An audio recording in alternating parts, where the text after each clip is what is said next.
Assalamualaikum warahmatullahi wabarakatuh. Alhamdulillahi rabbil alamin.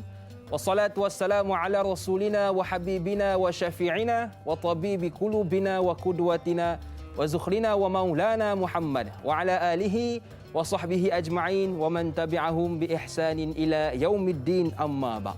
Perkara buruk usahlah diturut, banyak bertenang jangan melanda. Keampunan Allah tiadakan surut, banyakkan istighfar, bersihkan noda. Apa khabar kepada seluruh keluarga besar Tanyalah Ustaz?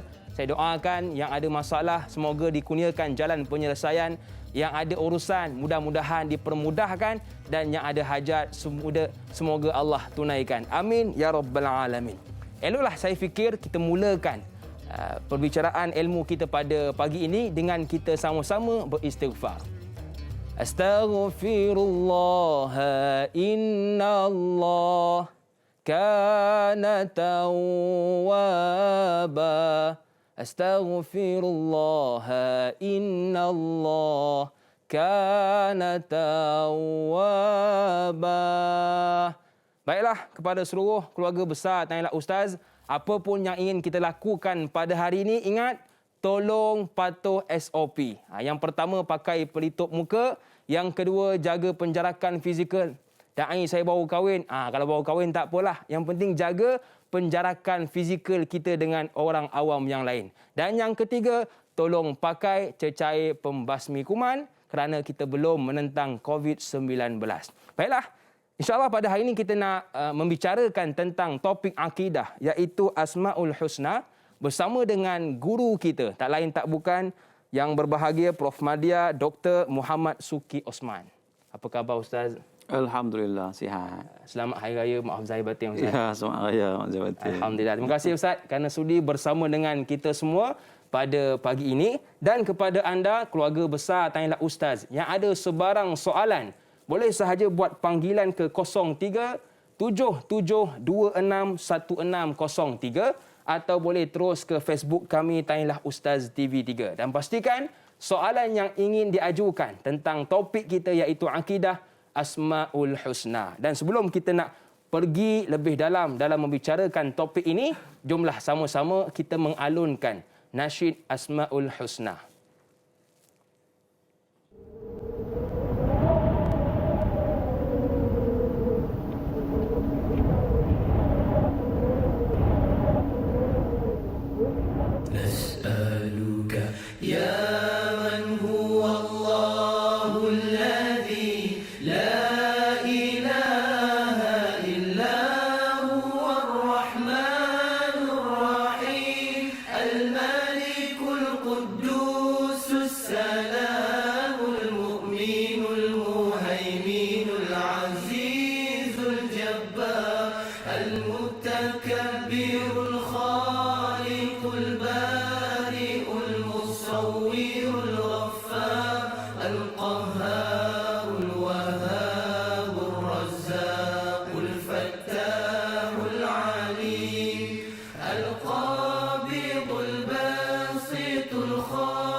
المبدع المعيد المحيي المميت الحي القيوم الواجد الماجد الواحد الصمد القادر المقتدر المقدم المؤخر الأول الآخر الظاهر الباطن الوالي المتعالي البر التواب المنتقم العفو رؤوف المال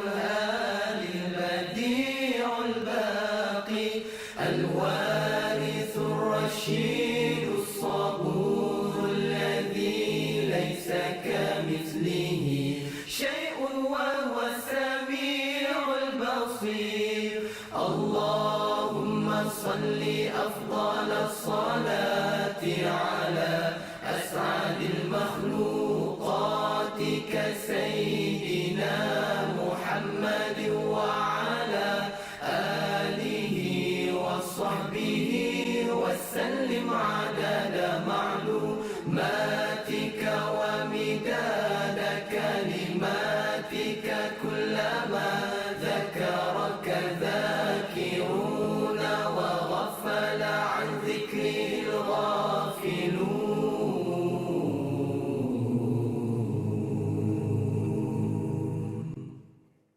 Itulah dia 99 nama Allah Subhanahu wa taala, dan pada pagi ini kita nak fokus membincangkan tentang nama Allah iaitu Al-Haq, Al-Wakil, Al-Qawi, Al-Matin dan Al-Wali. Sebelum kita nak hulurkan kepada guru kita untuk mukaddimah tajuk kita pada pagi ini, eloklah kita menjenguk seketika bagaimana perkembangan kes COVID-19 di negara kita.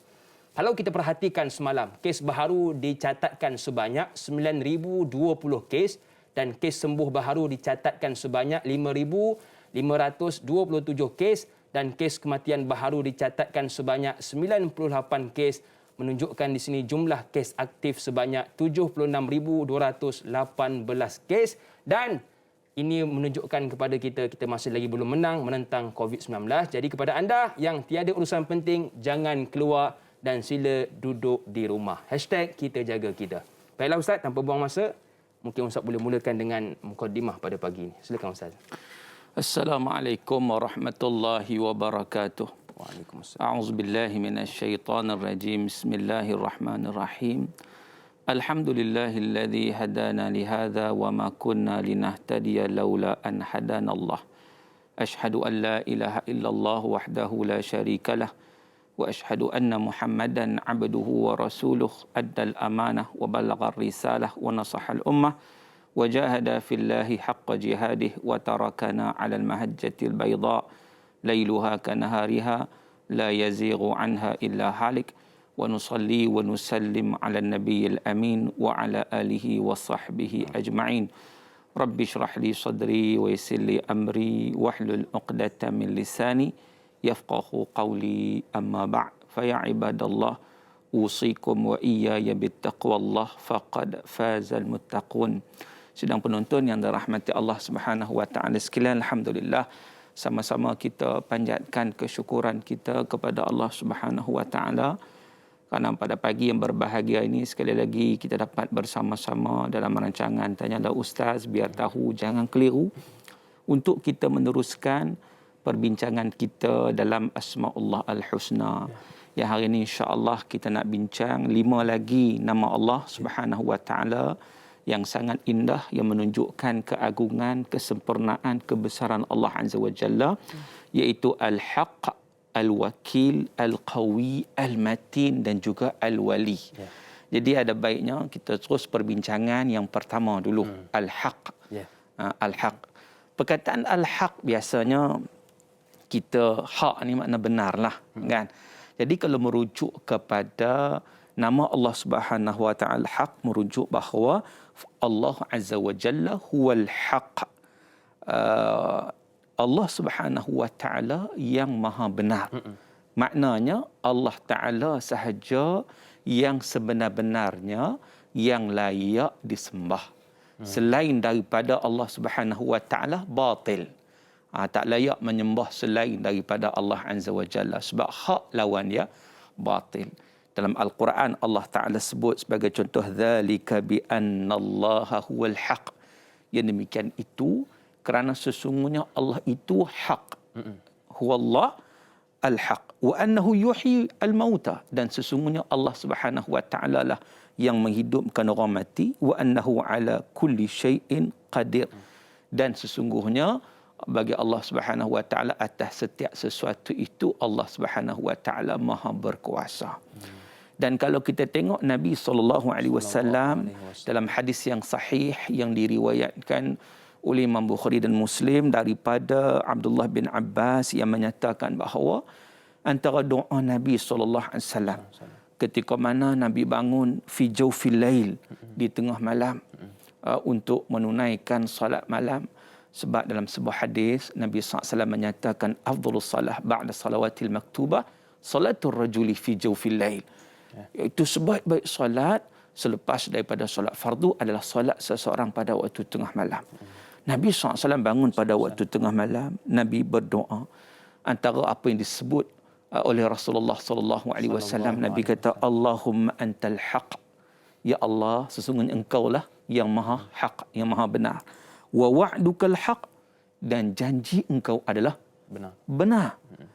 Wa liqa'uka haq, dan pertemuan denganmu ya Allah adalah benar. Wa qauluka haq, dan kata-katamu ya Allah adalah benar. Wal jannatu haq, syurga itu benar. Wan naru haq, dan neraka itu benar. Wan nabiyuna haq, para nabi yang diutuskan oleh Allah Subhanahu wa taala adalah hak. Wa Muhammad hak, dan Muhammad itu juga yang merupakan Rasulullah SAW adalah benar. Wa sa'atu hak, dan hari kiamat itu adalah benar. Jadi maknanya apa yang berkaitan dengan Allah Subhanahu wa taala adalah benar. Sebab itu para ulama ketika mana membincangkan tentang perkara ini, sebab apa? Sebab Allah Subhanahu wa taala wajibul wujud. Allah taala wajib ada. Berbeza dengan kita, kita ni mumkinul wujud. Kita ni mungkin ada, mungkin tidak ada.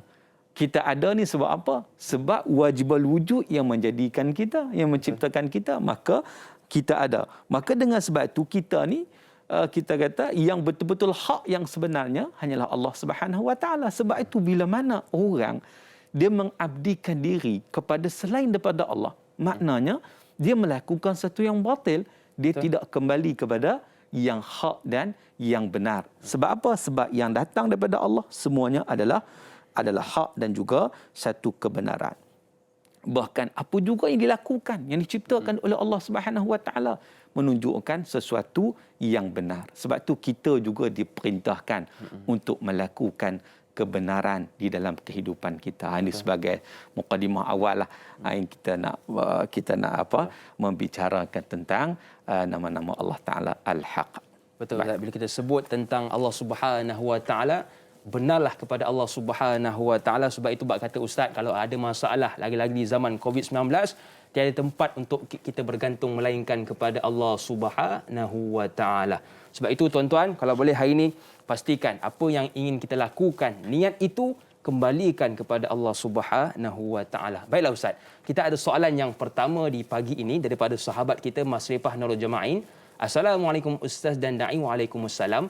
Adakah sifat al-haqq itu adalah ketetapan Allah yang benar dari Al-Quran tentang hari akhirat? Adanya padang mahsyar, timbang mizan, syurga dan neraka adalah benar seperti yang Allah katakan mengenai keadaan manusia pada hari itu banyak diceritakan di dalam Al-Quran supaya kita mengambil pengajaran dalam memperbaiki diri. Adakah mereka yang benar-benar beriman sahaja yang meyakini dan beriman dengan hari kiamat? Mohon pencerahan Ustaz. Terima kasih. #biar tahu jangan keliru. Terima kasih kepada sahabat kita Masrifah Nurul Jama'in atas soalan. Silakan Ustaz. Baik, terima kasih kepada persoalan yang pertama. Apakah hari kiamat itu hak, syurga neraka itu hak, benar, dan juga titian sirat, mizan, yaumal hisab adalah hak. Baik. Dan apa kaitan dengan keimanan kepada Allah Subhanahu wa taala? Sebenarnya memang keimanan kepada hari akhirat itu dia termasuk dalam rukun iman yang 6. Salah satunya adalah al-iman bil yaumil akhir. Antu mina bil yaumil akhir. Kamu beriman dengan hari akhirat. Tetapi sebelum nak beriman hari akhirat itu, dia berpaksikan kepada beriman pada Allah dulu.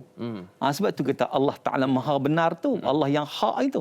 Sebab kalau dia tak beriman kepada Allah Ta'ala, mana mungkin dia nak beriman kepada apa yang disebut oleh Allah dalam Al-Quran. Dia tak akan beriman. Orang tak beriman dengan hari akhirat ni sebagai contoh. Sebab apa? Sebab keimanan daripada Allah Ta'ala itu tidak betul-betul mantap. Betul. Sebab tu kalau kita tengok dalam banyak hadis Nabi SAW, Nabi sebelum Nabi bagi tahu pada kita tentang satu perkara lah, satu akhlak yang kita nak kena buat, satu adab yang kita perlu laksanakan dalam kehidupan kita. Nabi kata apa? Man kana yu'minu billah wal yaumil akhir.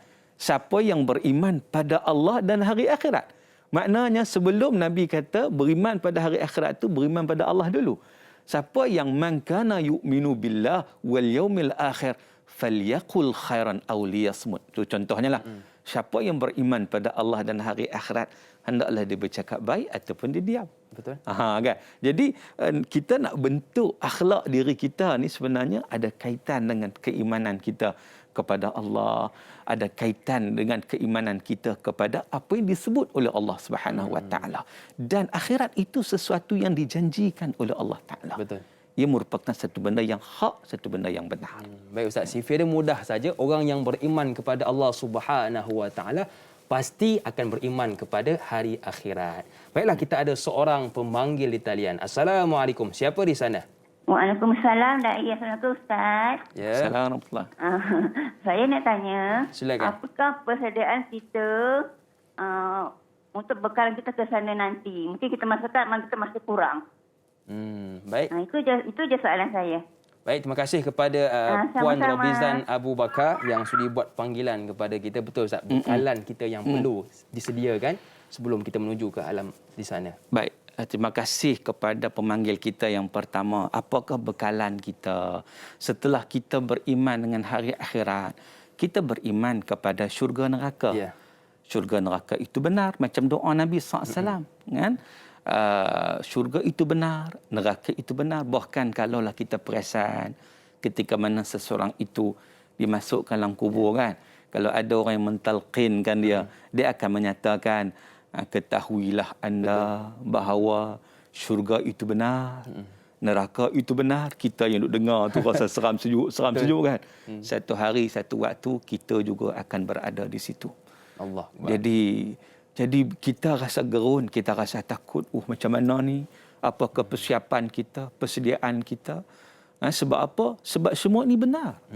Kalau kita percaya ke, kita tak percaya ke, benda-benda dia tetap akan berlaku. Betul. Tapi kalau manusia macam kita ni, kadang-kadang manusia ni ada yang kadang benar, ada yang tak benar. Betul. Kan? Tetapi apa yang disebut oleh Allah Ta'ala itu semua benar. Jadi apa persiapan kita, persediaan kita? Allah Subhanahu Wa Taala sebut kepada kita, iaitu innal ladzina qalu rabbuna Allah. Yang pertama sekali beriman pada Allah. Sebab itu kita duk belajar sifat 20, kita belajar tauhid, kita belajar akidah, kita belajar asmaul husna ni untuk apa? Untuk kita beriman pada Allah, untuk kita kenal Allah Subhanahu Wa Taala. Sebab iman pada Allah Taala itu akan membawa apa? Wa amilus salihat. Betul. Beramal saleh. Beriman pada Allah betul-betul, jangan ragu-ragu sikit pun. Beramal saleh, laksanakan amal-amal yang saleh, yang baik, yang menjadi panduan kita daripada Nabi sallallahu alaihi wasallam. Kemudian kita beristiqamah sampai ke akhir hayat kita. Jadi ini 3 perkara yang perlu kita sediakan. Yang pertama beriman kepada Allah, yang kedua beramal, dan yang ketiga istiqamah. Baiklah, kepada keluarga besar dan anak ustaz, kita nak bertasbih seketika, kembali bergabung selepas ini.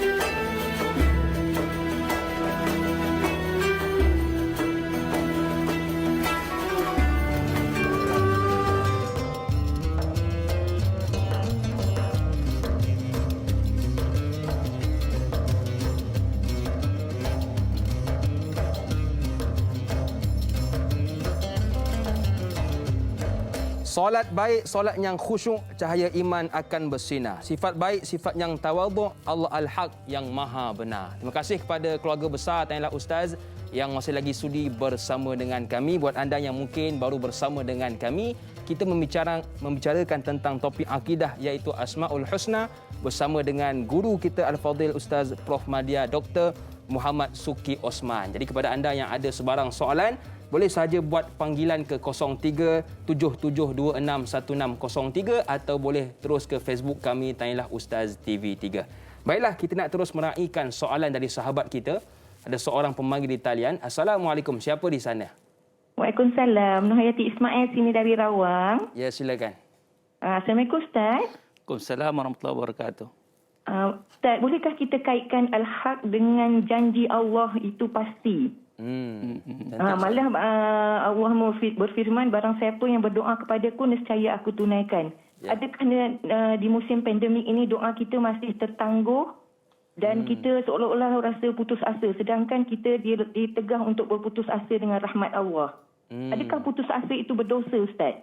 Dan lagi satu soalan Kak Yat, bolehkah Ustaz huraikan sedikit tentang konsep munajat? Itu saja soalan Kak Yat. Terima kasih Ustaz. Assalamualaikum. Waalaikumsalam warahmatullahi wabarakatuh. Terima kasih kepada Kak Yat yang sudi buat panggilan kepada kita. Ada dua soalan. Yang pertama, adakah berdosa kalau kita putus asa dengan Allah sedangkan Allah itu Maha benar? Dan yang kedua, konsep munajat, Ustaz. Silakan. Baik, terima kasih kepada pemanggil kita yang kedua pada pagi ini, Kak Yat. Ya. Baik, apakah putus asa itu berdosa? Memang. Sebab apa? Sebab sifat putus asa ni bukan daripada sifat orang yang beriman. Allah Subhanahu Wa Taala menyatakan wala tai'as min rauhillah. Jangan putus asa daripada rahmat Allah Subhanahu Wa Taala. Janji Allah benar. Allah Subhanahu Wa Taala menyatakan ud'uni astajib lakum. Doa kepadaku, aku akan tunaikan. Kita persoalkan pada hari ini, doa-doa COVID-19 masih ada juga. Betul. Kita kena ingat bahawa Allah Ta'ala tak mungkir janji. Tetapi cara macam mana Allah Ta'ala memperkenankan doa kita itu bukan hak kita, itu hak Allah Ta'ala. Kita ni makhluk, hamba. Hamba ni cara macam minta lah. Kan? Mana boleh bagi arahan pula kan kepada Allah Ta'ala kan. Kita minta, Allah Ta'ala yang akan bagi. Tetapi cara macam mana Allah bagi dan waktu bila Allah bagi, kan? Itu merupakan satu ketentuan daripada Allah Subhanahu Wa Taala. Jangan putus asa.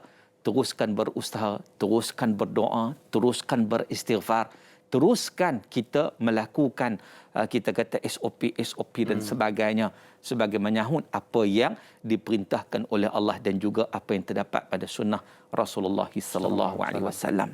Baik, seterusnya berkaitan dengan munajat. Munajat ni maknanya satu dia perkataan munajat itu merujuk kepada macam mana kita membisikkan pada Allah Subhanahu Wa Taala.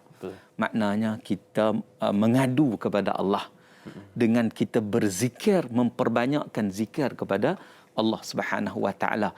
Kita bangun tengah malam, kita munajat kepada Allah Azza wa Jalla. Sebab itu ada satu yang disebut sebagai zikir munajat, kan?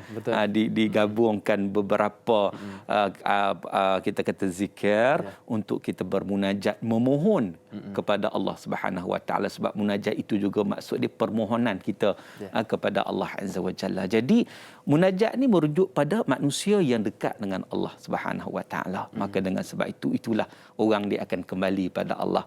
Tetapi kalau orang yang jauh daripada Allah Ta'ala, dia tak ingat Allah dalam apa juga situasi. Sebab itu sama-sama kita berusaha, kita menjadi orang yang yakin dengan janji Allah. Dan kita tunaikan tanggungjawab kita sebagai hamba Allah Subhanahu Wa Ta'ala dengan sebaik mungkin. Baik Ustaz, jadi teruskan berdoa kerana tidak akan rugi bagi orang yang berdoa kerana kita berdoa kepada Al-Haq yang Maha Benar iaitu Allah Subhanahu Wa Taala. Baiklah, kita ada pemanggil lagi di talian. Assalamualaikum, siapa di sana? Waalaikumsalam warahmatullahi wabarakatuh. Dai Hakim dan juga Dr. Muhammad Suki Osman. Saya Omar bin Abdul Majid dari Felda Cini, Timur 3, Pekan, Pahang. Assalamualaikum Doktor dan Dai. Waalaikumsalam warahmatullahi wabarakatuh. Belum terlambat saya ucapkan selamat Hari Raya pada Doktor dan juga Dai. Selamat Raya Mak Zahir dan Batin. Jadi soalan saya begini, ini Doktor Al-Haq ini, sifat nama Nabi ini, nama Allah ini ialah, sebab kata doktor tadi, yang maha benar, semuanya benar. Kalau dalam Al-Quran ini semuanya benar. Jadi kita tak boleh pertikaikan. Ni doktor, ada satu soalan saya Tuan Haji. Doktor ya. kadang-kadang kita ni percaya semua ni. Bacaan talqin pun apa surga itu benar, neraka itu benar, hari kiamat juga benar. Dan satu hari kiamat ini berada dalam rukun iman, kata doktor tadi. Dan ini yang paling menakutkan kita ni, doktor. Kadang-kadang kita percaya al-haq, percaya benar, semuanya benar. Tapi kita menolak salah satu daripada rukun iman kita tu. Jadi kalau belajar matematik di sekolah, doktor, 6 tolak 1 jawapan dia 5. Tapi dalam rukun iman dia tak jadi gitu. 6 tolak 1 jadi kosong jawapannya, Tuan Haji. Ni doktor, ini yang menakutkan kita ni, Tuan Haji. Ni doktor. Dan soalan saya, apakah sekiranya kita menolak salah satu daripada rukun iman, maknanya kita terkeluar ataupun tergelincir ke akidah kita kerana 6 tolak 1 jadi kosong tadi tu, doktor. Itu soalan saya, doktor dan Dai. Terima kasih banyak, doktor dan Dai. Assalamualaikum. Waalaikumsalam warahmatullahi wabarakatuh. Terima kasih kepada Tuan Omar yang sudi buat panggilan kepada kita. Betul, Ustaz? Beza matematik manusia dengan matematik Allah. Bagaimana, Ustaz? Baik, terima kasih kepada Cik Omar Abdul Majid, pemanggil setia kita. Atas soalan yang dikemukakan. Satu, kita kata peringatan juga kepada semua yang menonton tentang bagaimana kewajipan kepada kita untuk benar-benar bukan setakat percaya tapi beriman. Sebab disebut percaya ni, dalam kita terjemah percayalah, tapi beriman ni dia mengandungi 3 perkara. Al-i'tiqad dalam hati yang betul-betul. Kemudian iqrar di lidah, di lisan kita. Kemudian wal amalu bil arkan, ditunjukkan lagi dengan amalan kita. Itu baru betul beriman. Tetapi kalaulah dia sebut dia beriman tapi dia tak buat apa, dia tak solat pun, kat mana dia berimannya? Tak ada dia punya bukti keimanan, tanda keimanan itu. Baik, bagaimana orang menolak keimanan? Contohnya dia tolak tentang hari akhirat. Bila tolak tentang hari akhirat, maknanya dia menolak sifat Allah al-haq. Sebab yang cerita tentang hari akhirat itu ialah Allah Subhanahu Wa Taala. Betul. Allah Taala yang menjanjikan hari akhirat. Bila dia tolak hari akhirat, maknanya dia tolak Allah Subhanahu Wa Taala. Sekaligus dia menolak akidah. Sekaligus gugur akidah dia. Sebab apa? Sebab dia menolak sesuatu yang telah dinyatakan oleh Allah Subhanahu Wa Taala. Seolah dia tolak kebenaran yang datang daripada Allah Azza wa Jalla. Sedangkan di mana yang dikatakan Allah Al-Haq itu, Allah Maha Benar itu. Sebab itu kita kena lihat bahawa apa juga yang datang daripada Allah, semuanya adalah benar. Benar lawan dia apa? Lawan dia batil. Yeah. Manusia ni kadang sebab apa duk jadi masalahnya? Sebab dia terikut yang batil. Yang dibawa oleh musuh-musuh Allah, antaranya syaitan dan seumpamanya. Baik, Ustaz. Jadi wajib kepada kita untuk percaya kepada hari akhirat kerana itulah sifat Allah Subhanahu Wa Taala Al-Haq yang Maha Benar. Baiklah, kita ada lagi panggilan. Assalamualaikum. Siapa di sana? Waalaikumsalam warahmatullahi. Dai Hakim dan juga Dr. Muhammad Suki Osman. Semoga sihat dan lebih di perlindungan bila Allah. Amin, amin. Soalan saya begini. Mengenai dengan surah Wal-As ni. Watawassaw bil haqq dan watawassaw bil sabr. Iaitu digabungkan antara dua, berpesan-pesan kepada kebenaran dan juga berpesan-pesan kepada kesabaran. Digabungkan kedua-duanya dalam ayat tersebut dan minta pencerahan daripada doktor lah. Dan keduanya soalan saya mengenai dengan setiap bacaan yang kita baca dalam Al-Quran, kita sudahi dengan Sadaqallahul Azim, dan adakah ia juga berkaitan dengan benar? Iaitu maksudnya juga amat benarlah kata-kata Allah dalam Quran itu. Minta pencerahan daripada doktor. Terima kasih. Assalamualaikum. Waalaikumsalam warahmatullahi wabarakatuh. Terima kasih kepada Tuan Ilyas atas dua soalan yang menarik. Yang pertama, Ustaz, kenapakah watawassaw bil haq, watawassaw bis sabr itu diiringi bersama? Yang kedua, adakah Sadaqallahul Azim menunjukkan Allah itu Maha Benar juga? Silakan, Ustaz. Baik, terima kasih kepada Encik Ilyas yang bertanya. Pertama sekali, kalau kita merujuk dalam surah Al-Asr, surah yang sinonim lah ataupun yang semua orang hafal. Bahkan sunat ketika mana kita mengakhiri majlis pun kita baca surah Al-Asr. Dan Al-Imam Syafi'i rahimahullah ketika mana mengulas tentang surah Al-Asr, Al-Imam Syafi'i kata cukuplah kalau kamu faham isi kandungan surah Al-Asr itu, ianya akan memberi kebaikan kepada kamu dunia dan juga akhirat. Walaupun nampak macam pendek, Ustaz. Walaupun pendek, tetapi memberi makna yang sangat-sangat mendalam. Yang pertama, kalau kita lihat Allah Ta'ala sebut, Allah bersumpah demi masa wal asr, innal insana lafi khusr.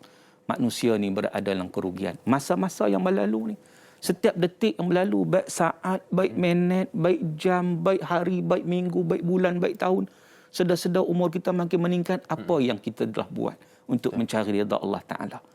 Manusia berada dalam kerugian. Namun begitu ada yang tak rugi. Ada yang tak rugi. Hak ni yang kita nak ambil ni. Ilal ladzina amanu wa amilus salihat, iaitu mereka yang beriman dan beramal saleh. Beriman dan beramal saleh. Dan yang seterusnya Allah sebut wa tawassaw bil haqq wa tawassaw bis sabr. Berpesan-pesanlah dengan kebenaran. Allah Maha benar. Allah nak kita melaksanakan kebenaran dalam kehidupan kita.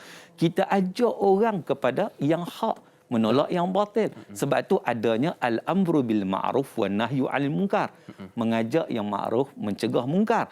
Itu menjadi satu kewajipan yang diperintahkan oleh Allah Subhanahu wa taala.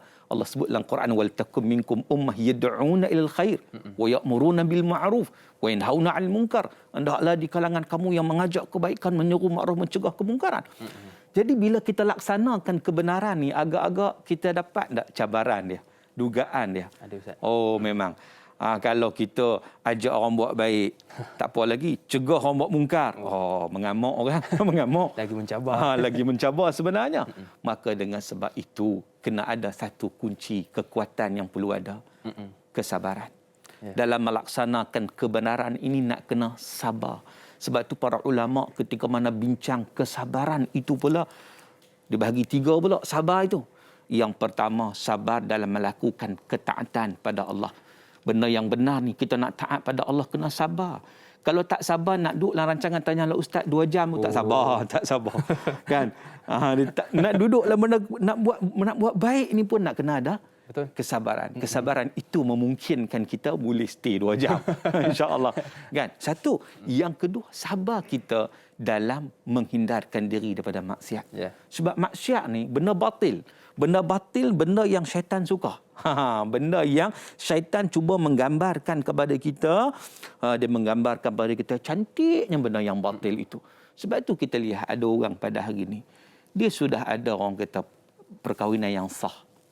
Tapi tetap ada yang berzina. Betul. Sebab apa? Yang berzina nampak cantik.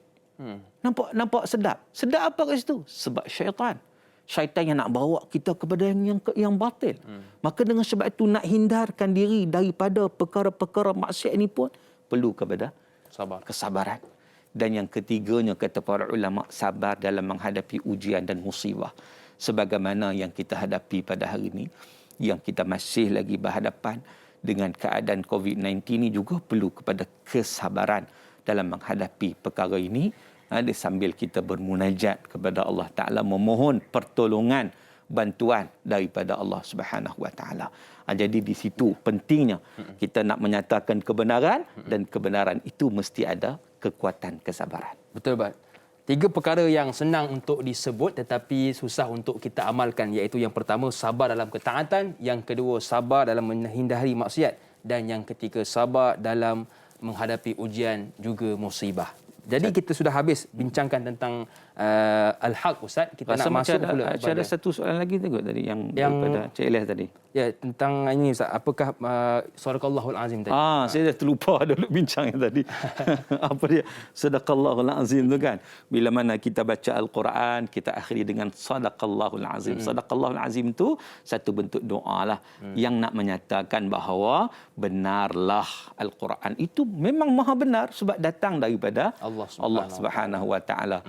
Kadang-kadang ada orang hari ini dia apa? Dia sesat, dia tak erti nak cakap Arab kan, jadi dia nak beritahu dah tamat dah, dia beritahu Sadaqallahul Azim. Itu tak apa nak kena, tak apa nak tepat. Sebab Sadaqallahul Azim itu maksud apa? Sadaq itu maha benarlah. Allah yang maha besar, Allah yang maha besar. Jadi maknanya bila kita baca Quran, kita bukan sekadar baca, tapi kita meyakini kebenaran yang didatangkan oleh Allah Subhanahu Wa Ta'ala. Dan bila kita yakin tu, apa tindakan kita? Bukan setakat sebut yakin saja, tapi tidak ada apa tindakan. Maka itulah yang disebut Sadaqallahul Azim itu sebagai satu penegasan lah ataupun doa. Baik Ustaz, kita sudah bincangkan tentang Al-Haq. Kita nak masuk pula kepada perbincangan tentang Al-Wakil. Jadi bila sebut tentang Al-Wakil, ada satu soalan yang diajukan oleh sahabat kita, Adib Aizuddin. Assalamualaikum Ustaz dan Da'i. Waalaikumsalam. Adakah jika kita memahami Al-Wakil, iaitu Allah yang Maha Pentadbir dan Maha Memelihara, kita akan bertawakal dan menyerahkan setiap urusan itu kepada Allah Subhanahu Wa Taala? Tawakal bukan bererti kita mengabaikan usaha dan ikhtiar, tetapi menyerahkan kepada Allah setelah berusaha dan ikhtiar dilakukan. Contohnya dalam menghadapi ujian atau musibah seperti virus COVID-19, banjir, gempa bumi dan sebagainya. Adakah kalimah zikir hasbunallahu wa ni'mal wakil memiliki khasiat yang luar biasa terhadap kehidupan seseorang yang dalam ujian? Mohon pencerahan Ustaz. Terima kasih. #biar tahu jangan keliru. Baik, terima kasih kepada sahabat Adib Aizuddin yang bertanya soalan tentang Al-Wakil. Jadi kita masuk kepada nama Allah Subhanahu Wa Taala yang kedua pada pagi ini, iaitu Allah Al-Wakil. Al-Wakil maknanya Allah Maha Pemelihara atau Allah Maha Mewakil. Bahasa Melayu panggil wakil juga kan. Wakil maknanya kita mewakilkan pada Allah Taala atas segala urusan, makna kita menyerahkan. Wakil ni makna menyerahkanlah urusan. Saya wakil ke da'i contohnya untuk tolong buat sekian. Jadi makna saya menyerahkan urusan saya kepada da'i. Baik Ustaz, kita nak mendengar lagi penjelasan tentang Al-Wakil ini, tetapi kita nak bertahmid seketika Ustaz. Ya. Kita bergabung selepas ini.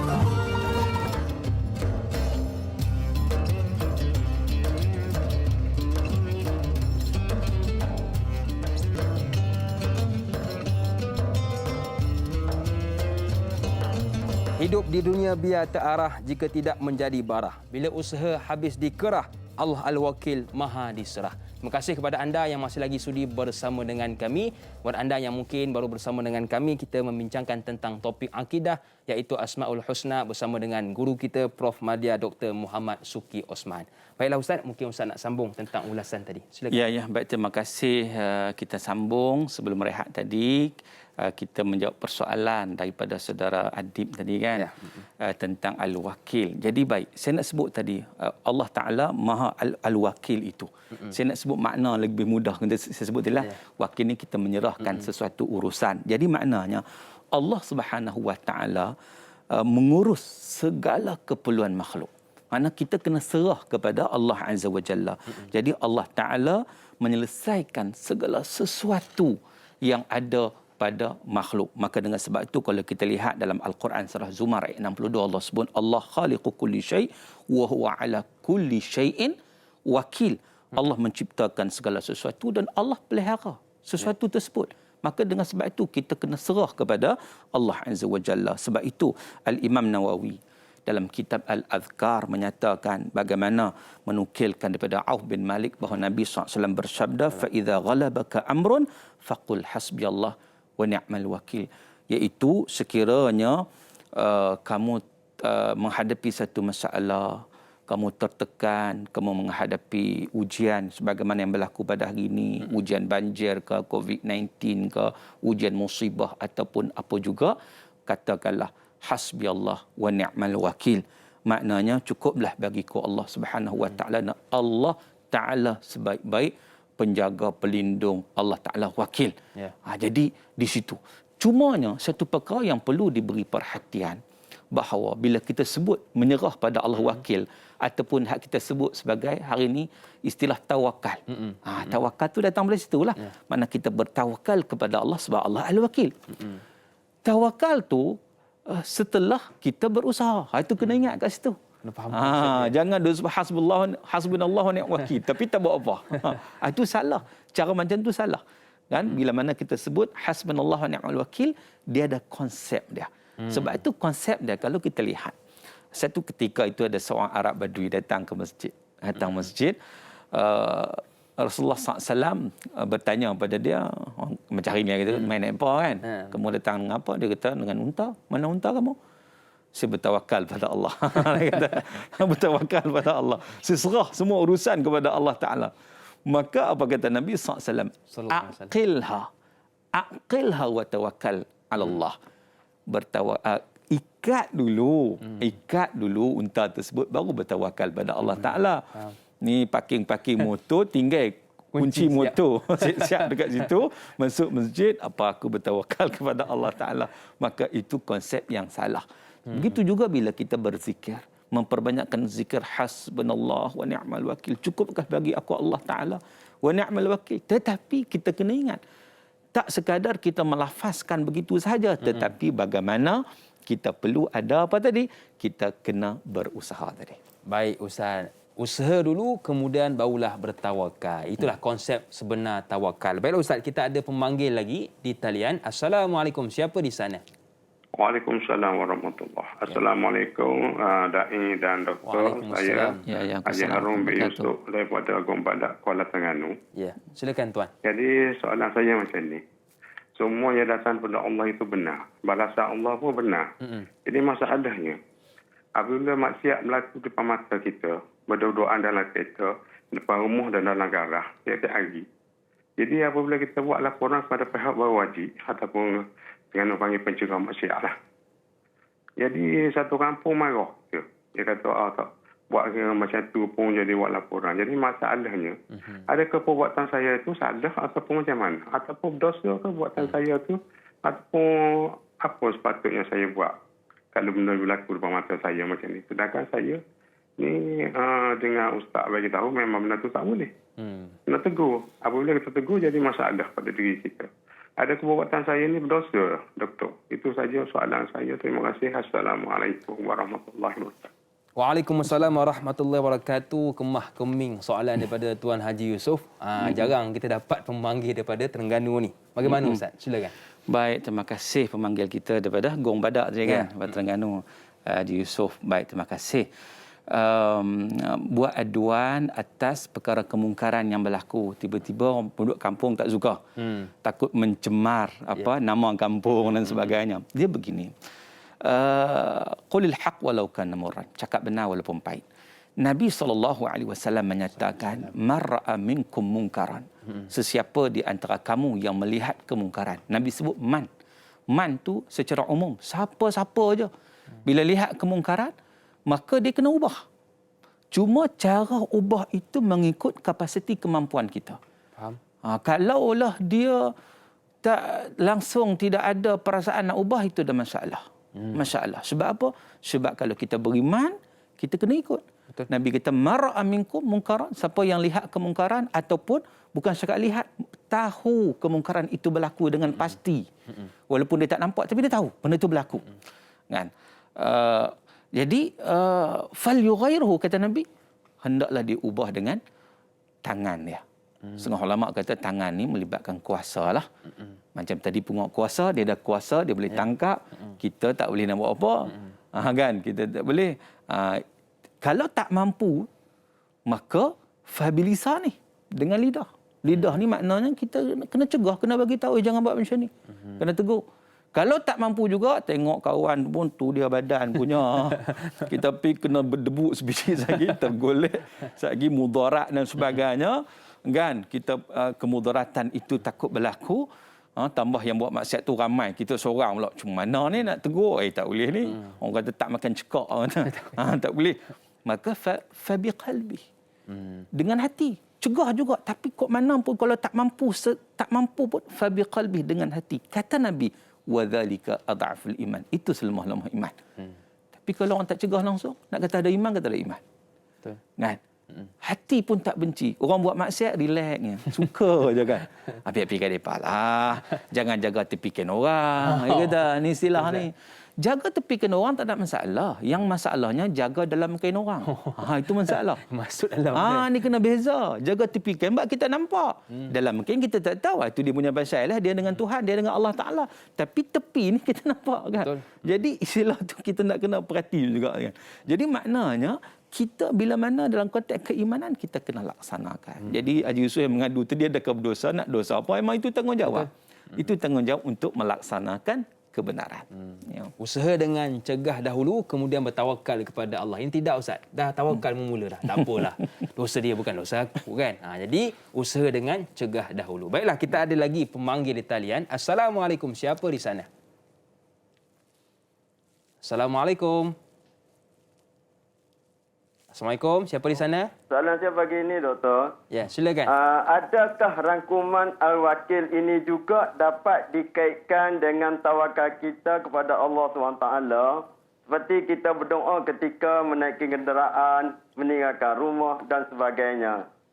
Itu soalan saya. Senyum nampak gigi. Selamat Hari Raya Aidilfitri. Assalamualaikum warahmatullahi wabarakatuh. Waalaikumsalam warahmatullahi wabarakatuh. Terima kasih kepada Tuan Haji Ismail. Cantik pantun tu. Bagaimana Ustaz? Baik. Macam kita sebut tadi, memang Al-Wakil ni dalam konteks kita memang ada kaitan yang sangat besar dengan tawakal kita kepada Allah Subhanahu Wa Taala.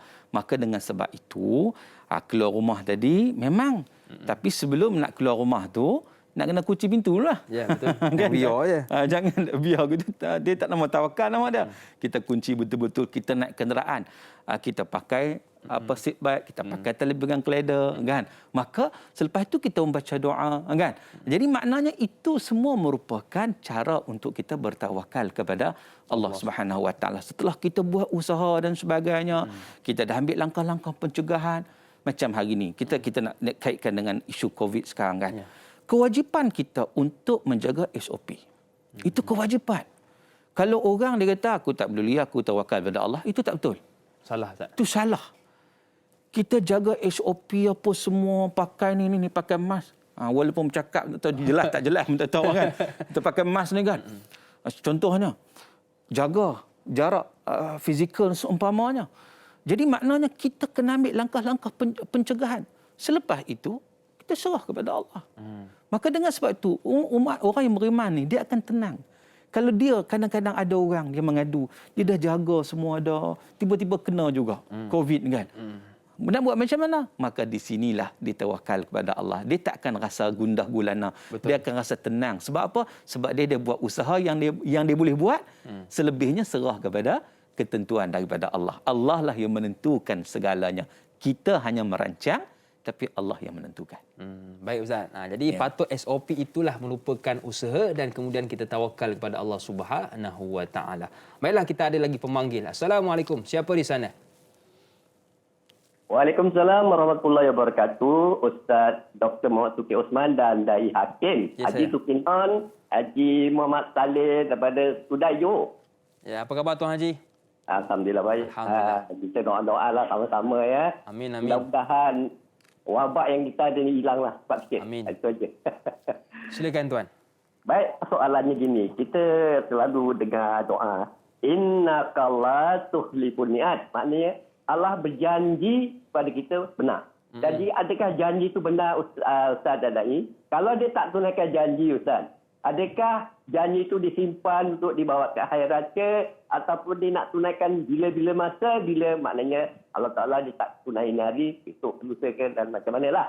Itulah soalannya ya pagi ini. Terima kasih. Assalamualaikum. Waalaikumsalam warahmatullahi wabarakatuh. Terima kasih Tuan Haji Tukinon. Bila disebut tentang janji Allah, Ustaz, adakah janji Allah ni memang akan ditunaikan di dunia ataupun ada juga yang akan ditunaikan di akhirat? Bagaimana Ustaz? Baik, terima kasih kepada Haji Tukinon yang bertanya. Innallaha la yukhliful mi'ad.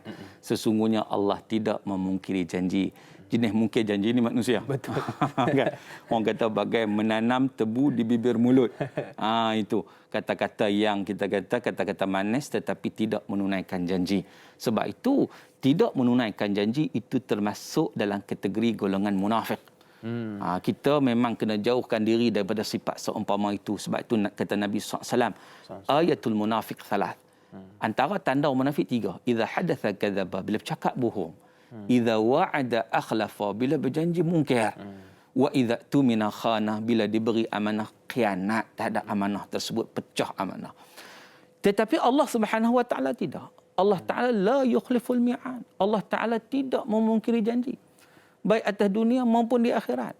Maka dengan sebab itu Allah menjanjikan syurga bagi orang yang beriman. Betul. Yakinlah dengan janji Allah. Yakin dengan janji Allah. Yang penting kita tu kena beriman. Allah tak akan sia-siakan sebab Allah Maha benar. Betul. Kan? Maka dengan sebab itu kalau kita lihat Allah Taala juga akan menentukan, akan menunaikan janji Allah Subhanahu wa taala di akhirat kelak. Begitu juga di atas dunia ni. Contohnya bila Allah sebut wa kana haqqan alaina nasrul mu'minin. Menjadi satu kewajipan kepada kami, kata Allah, untuk memberi pertolongan kepada orang yang beriman. Itu janji Allah. Atas dunia. Allah akan bagi pertolongan pada orang beriman. Ada orang tanya pula, hari ni tengok nampak macam Allah tak tolong kita ya pun. Orang beriman hari ni kadang-kadang di seluruh dunia hari ni yang ditimpa masalahnya, ditimpa, dizalimi. Orang beriman ni, banyak orang beriman. Maka dijawab oleh Syekh Abdul Majid Az-Zindani dalam buku beliau Al-Iman. Beliau kata apa? Sebenarnya Allah janji, Allah tak mungkir janji. Tapi sebenarnya kita yang mungkir janji. Adakah kita benar-benar beriman?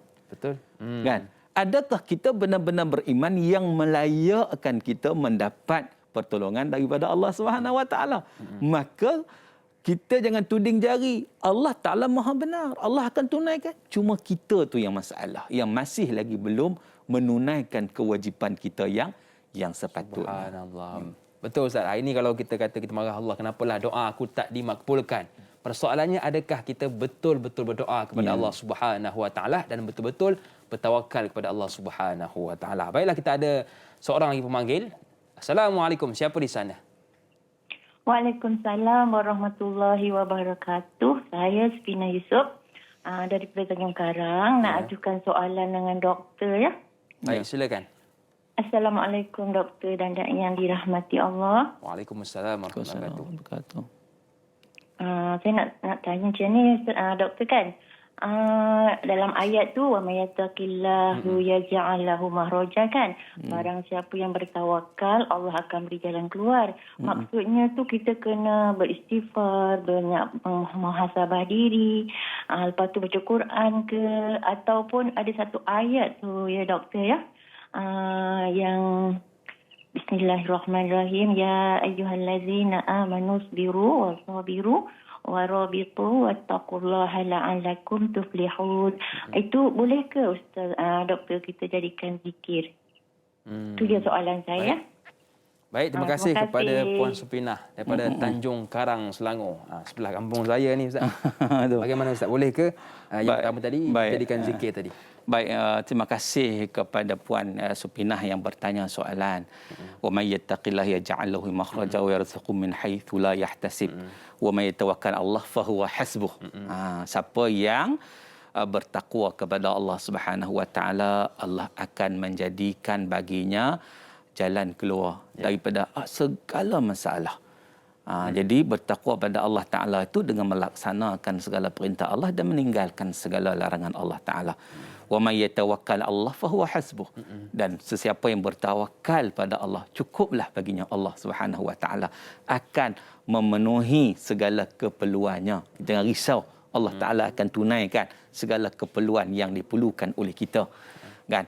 Maka dengan sebab itu yang ditanya juga tadi, macam mana kita nak berdoa dengan ayat tersebut untuk supaya isbiru wasabiru warabitu.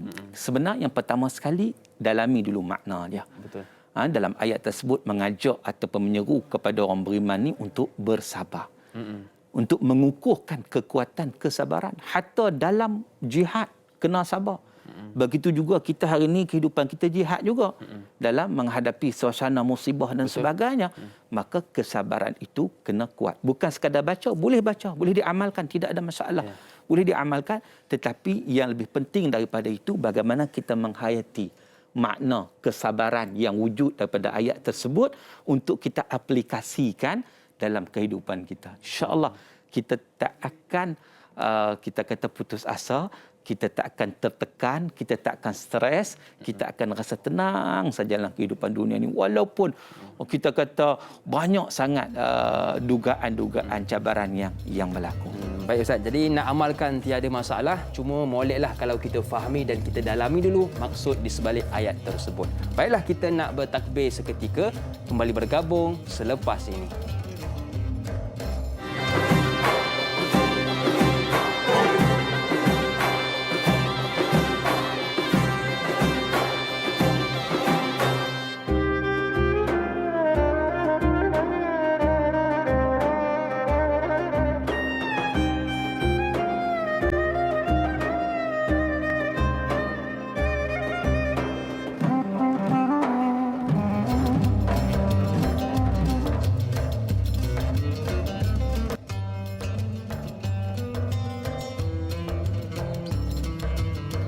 Terima kasih kepada anda yang masih lagi sudi bersama dengan kami. Kita dah bincangkan banyak poin yang telah kita dapat daripada Ustaz. Bila sebut tentang Al-Wakil tadi, kita dah bincang bab doa, bab zikirnya. Jadi adakah Ustaz nak tambah lagi tentang Al-Wakil, Ustaz? Baik, terima kasih.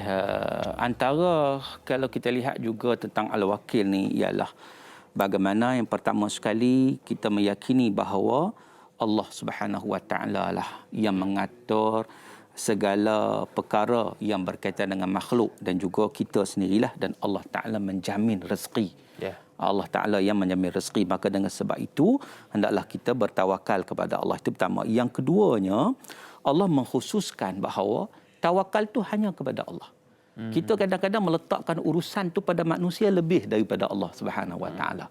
Kan, kita nak mewakilkan orang, sedangkan manusia dia sama-sama lemah dengan kita.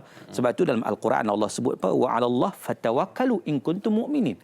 Dan kepada Allah hendaklah kamu benar-benar bertawakal sekiranya kamu beriman kepada Allah. Yang ketiga, kita kena meyakini sesiapa yang bertawakal kepada Allah, Allah akan memberikan kecukupan padanya. Dia rasa cukup. Wa may yatawakkal Allah fa huwa hasbuh, macam ayat yang kita baca tadi. Siapa yang bertawakal pada Allah Taala, maka Allah akan memberikannya kecukupan. Begitu juga sesiapa yang bertawakal pada Allah, Allah akan bagi rezeki pada dia. Yang penting dia usaha.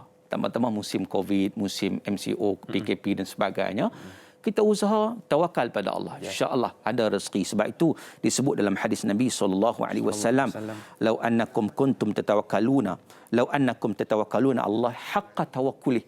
Sekiranya kamu benar-benar bertawakal kepada Allah Subhanahu Wa Taala dengan sebenar-benar tawakal, la razaqakum kama yarzuqut tayr taghdu khimasan wa taruhu bitana.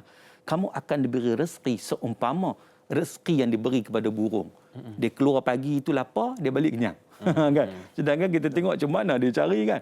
Yang penting dia keluar, usaha kan. Lepas tu dia tawakal pada Allah, maka di situ insya-Allah ada Allah Taala akan bagi rezeki kepada kita. Kemudian Allah sangat-sangat mencintai hamba-Nya yang bertawakal kepada Allah. Fa iza azamta fatawakkal Allah, innallaha yuhibbul mutawakkilin. Sekiranya kamu berazam, maka bertawakallah kepada Allah Taala. Sesungguhnya Allah suka, Allah sayang kepada orang yang bertawakal. Sebab itu macam saya sebut tadi, antara doa yang Nabi ajar pada kita nak keluar rumah kan, setelah kita dah kunci apa semua, keluar pada rumah, bismillah tawakkaltu 'ala Allah wala haula wala quwwata illa billah. Jangan tinggal amalan tersebut. Bismillah, dengan nama Allah, tawakkaltu 'ala Allah. Aku bertawakal kepada Allah. Wala haula wala quwwata illa billah. Dan tiada daya dan kekuatan melainkan hanya datang daripada Allah Subhanahu wa taala. Ustaz, jom sama-sama kita amalkan bismillah tawakkaltu 'ala Allah wala haula wala quwwata illa billahil aliyyil azim. Baiklah, kita ada lagi pemanggil. Assalamualaikum. Siapa di sana? Waalaikumsalam warahmatullahi wabarakatuh. Silakan, siapa di sana? Saya Siti Rohani Mursid daripada Banting. Ya, silakan Puan Rohani. Ya. Assalamualaikum Doktor dan Dai. Waalaikumsalam warahmatullahi wabarakatuh. Saya ingin bertanya, kita ni hamba Allah manusia biasa, bukan maksum seperti Nabi. Jadi kita ni bertawakallah sentiasa, kita buat amal ibadah banyak-banyak, yakin dengan rukun iman, kita patuhi rukun Islam, dan kita buat amal ibadah setiap hari, kita bertaubat setiap hari nak membersihkan dosa-dosa daripada kita kecil dulu, daripada muda. Jadi kita di masa PKP ni kita ingat segala-galanya lah. Tapi dalam hati kita masih berdetik begini. Macam ni. Apakah Allah terima taubat kita dan apakah Allah terima amal ibadah kita? Apakah kita berdosa kalau kita was-was gitu, simpan was-was ya Ustaz? Itu aja soalan-soalan Ustaz. Assalamualaikum warahmatullahi wabarakatuh. Waalaikumsalam warahmatullahi wabarakatuh. Macam mana Ustaz? Perasaan yang Allah terima ke tidak? Baik, terima kasih kepada Puan Rohani yang bertanya soalan. Kadang mata detik dalam hati, aku dah buat ni, Allah terima ke tak ni? Yang pertama sekali, kita kena sangka baik dengan Allah. Kata dalam hadis Qudsi, ana inda dhanni abdi bi. Nabi SAW bersabda bahawa Allah berfirman, aku berdasarkan sangkaan hamba-Ku terhadapku. Sebab itu disebut dalam hadis yang sahih, yang juga disebut juga dalam mastika hadis, bagaimana satu ketika Nabi SAW menziarahi ada seorang pemuda syab dan dia dalam keadaan nazak nak meninggal dunia. Lalu Nabi tanya, Nabi kata, kaifa tajidu, macam mana kamu rasa? Dia kata apa? Ya Rasulullah, wallahi arjullah wa akhafu dhunubi. Ya Rasulullah, aku mengharapkan kepada pengampunan Allah dan aku takut dosa-dosaku. Maknanya di sini menunjukkan dia ni orang yang sangka baik dengan Allah. Dia tetap mengharapkan rahmat Allah. Dia takut dosa tu maknanya dengan dia mengharapkan pengampunan daripada Allah Azza wa Jalla. Maka dengan sebab itu pertama. Yang kedua, bagaimana sekiranya datang lintasan. Kadang-kadang lintasan Allah tak terima gini-gini. Kadang-kadang detik-detik lintasan itu kita jangan layan. Sebab itu kadang syaitan. Sebab ada orang lebih teruk lagi lintasan dia. Dia main diri dia kata dia murtad. Sedangkan dia tak buat apa pun. Ini satu kita kata allazi yuwaswisu fi sudurin nas. Ini syaitan ni memang dia buat kerja dia. Jadi dia tak memberi kesan apa pada kita. Jangan duk layan lah, jangan duk layan, jangan duk peduli. Yang penting kita terus laksanakan ketaatan yang sebaik mungkin kepada Allah dengan berdasarkan ilmu. Itu penting. Jangan buat saja. Pulun buat tapi ilmu tak ada, tak boleh. Sebab apa? Sebab takut perkara yang kita buat itu bertepatan atau tidak dengan perintah Allah Ta'ala. Baik Ustaz, jadi jangan sia-siakan amalan kita tanpa ilmu. Beramallah dengan ilmu. Baiklah Ustaz, sebelum kita nak meraihkan soalan daripada sahabat kita tentang Al-Qawi, mungkin Ustaz boleh huraikan sedikit. Apakah itu Al-Qawi Ustaz? Silakan. Baik, terima kasih. Kita masuk kepada yang ketiga lah pada pagi ini, Al-Qawi. Al-Qawi itu maknanya Allah Subhanahu Wa Taala yang maha kuat. Qawi, kuat kan? Kita sendiri pun sebut perkataan tersebut. Inna rabbaka huwal qawiyul aziz. Sesungguhnya Allah Subhanahu Wa Taala maha kuat lagi maha perkasa dalam surah Hud. Dan Allahu latifun bi ibadihi yarzuqu man yasha wa huwal qawiyul aziz. Allah Subhanahu Wa Taala maha lembut kepada hamba-Nya. Allah memberi rezeki terhadap siapa yang Allah kehendaki dan Allah maha kuat lagi maha perkasa. Dan kalau kita lihat makna Al-Qawi ni, Allah Subhanahu Wa Taala yang maha sempurna kekuatan. Allah Taala maha kuat, dan ingat Allah maha sempurna kekuatan dan azab Allah juga adalah kuat. Syadidul iqab. Dan maha kuat Allah Taala ni tidak ada yang mengalahkan. Maha kuat Allah Ta'ala ni tidak ada keadaan Allah lemah macam kita ni. Badang tu kuat kan? Badang. Betul. Tapi dia ada lemah dia. Betul. Dia lemah. Ada kelemahan dia. Ada kelemahan dia kan? Jadi maknanya itu makhluk. Makhluk ni wa khuliqal insanu dha'ifah. Manusia ni bersifat lemah. Jadi yang lemah ni sepatutnya mengharap kepada siapa? Kepada yang maha kuat. Itu yang pentingnya. Jadi kalau kita hak lemah ni mengharapkan kepada yang lemah juga, maka tidak ada memberi apa-apa kebaikan lah. Betul. Maka dengan sebab itu kita kena yakin tentang kekuatan kesempurnaan Allah Subhanahu Wa Taala. Baik. Yang pertama sekali, segala kekuatan itu hanyalah milik Allah Subhanahu Wa Taala. Annal quwwata lillahi jami'a wa annallah syadidul azab. Sesungguhnya kekuatan bagi Allah kekuatan keseluruhannya, dan ingat bahawa jangan manusia sombong atas dunia ni, kena ingat bahawa kadang-kadang orang tu dia rasa Allah bagi sikit kekuatan pada dia. Sama ada kekuatan fizikal, sadar lebih sikit. Sadar, atau kekuatan harta, ada juga diberi kekuatan harta. Kadang-kadang diberi kekuatan pangkat. Dia dah lupa pada Allah Ta'ala. Ingat, kena ingat. Yang maha kuat itu hanyalah Allah Subhanahu Wa Ta'ala. Kaum Ad dirakamkan oleh Allah dalam Al-Quran. Mereka mendabik dadah. Man asyaddu minna quwwah. Siapa yang lebih kuat daripada kami? Disebut dalam tafsir Al-Qurtubi. Menyatakan bahawa kaum Ad ni tinggi dia 60 hasta hingga 100 hasta. Subhanallah. 60 hingga 100 hasta, dekat-dekat 3-40 meter. Dia punya tinggi saja, lebar belum. Kita tengok macam mana. Menyebabkan maka rasa bangga diri. Dia rasa dia pula paling kuat. Paling kuat lah. Sebab tu Allah rakamkan dalam Quran. Man asyaddu minna quwwah. Mereka kata siapa lebih kuat daripada kami. Akhirnya Allah menunjukkan kekuatan Allah Subhanahu Wa Ta'ala. Didatangkan azab kepada mereka. Hujan ataupun angin yang datang pada mereka 8 hari 7 malam. Ada 3 sifat disebut dalam tafsir Ibn Kathir dan juga tafsir Al-Qurtubi juga. 3 sifat angin tu. Pertama kencang, yang kedua sejuk, sejuk sangat sampai orang kata ke ulu hati. Yang ketiganya adalah apa? Dengan suara dentuman. Subhanallah. Yang mengaku kuat tadi hancur lebur. Dengan angin sahaja. Dengan angin. Seumpama digambarkan seumpama pokok tamar yang tercabut dengan akar-akar dia. Pokok tamar ni kalau orang kenal, kalau kaji pokok tamar, pokok yang kuat. Dia ribut macam mana pun tak bergoyang, tak ni. Tetapi azab Allah Ta'ala yang kuat, maha kuat itu menyebabkan mereka ni Allah umpamakan seumpama pokok tamar yang tercabut akar dia. Nak menyatakan Tok Syah duk bangga dengan kekuatan yang kita miliki. Sebab apa? Yang maha kuat itu ialah Allah Subhanahu Wa Ta'ala. Jadi kepada anda, jangan kita nak bongkak, jangan kita nak sombong, kerana Allah ya yang paling kuat. Baiklah, kita ada pemanggil di talian. Assalamualaikum, siapa di sana? Waalaikumsalam. Ya, silakan. Abdullah Osman daripada Seremban. Okay, silakan tuan. Ini virus COVID-19 ni yang semakin menggerunkan kita lah. Adakah ia satu musibah ataupun satu ujian ataupun satu peringatan? Ada kaitanlah dengan Asmaul Husna ni, supaya kita kembali kepada Islam sepenuhnya dan insaf tidak melampaui batas. Allah berikan kita peluang dan ruang dulu sebelum terlambat. Mungkin kita banyak buat salah dan kita terlupa minta pada pencerahan Ustaz. Jadi bagaimana? Baik, terima kasih kepada Tuan Abdullah dari Seremban. Betul ke Ustaz? Ialah COVID ni banyak menguji kita. Adakah COVID ni menunjukkannya Allah ni kuat untuk menghancurkan kita dan menguji kita, Ustaz? Baik, terima kasih kepada persoalan yang dikemukakan.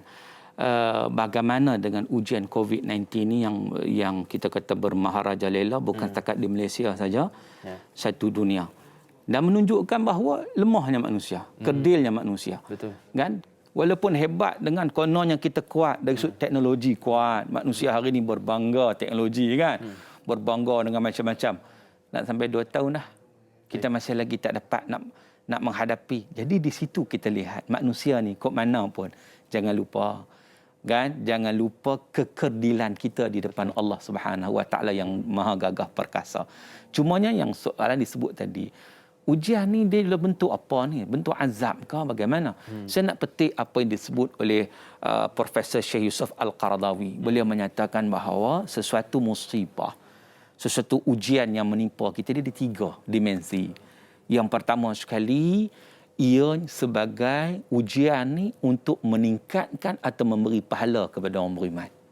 Nak uji orang beriman. Orang beriman ni, dia kalau kena ujian ni, dia tahu cara macam mana nak menghadapi ujian. Dia akan bersabar, dia tak putus asa, kan? Maka dengan sebab itu, dengan ujian ini dia dapat pahala. Meningkatkan dia punya martabat di sisi Allah Subhanahu Wa Ta'ala. Dia menerima dengan tabah. Sebab itu Nabi kata dalam hadis sahih Muslim kan, orang beriman ni, dia kalau kena duri pun dia sabar dengan kesakitan itu, dia kembali kepada Allah, maka dia akan diberi pahala dan diampunkan dosa. Sebab tu kita bila menerima musibah, kita akan sebut apa? Inna lillah wa inna ilaihi raji'un. Bukan mati saja, apa segala musibah. Alladzina idza asabathum musibah qalu inna lillah wa inna ilaihi raji'un. Itu yang pertama, orang beriman. Yang keduanya, untuk orang yang lalai, ya la'allahum yarji'un, kata Allah, untuk mereka kembali ke bekal jalan.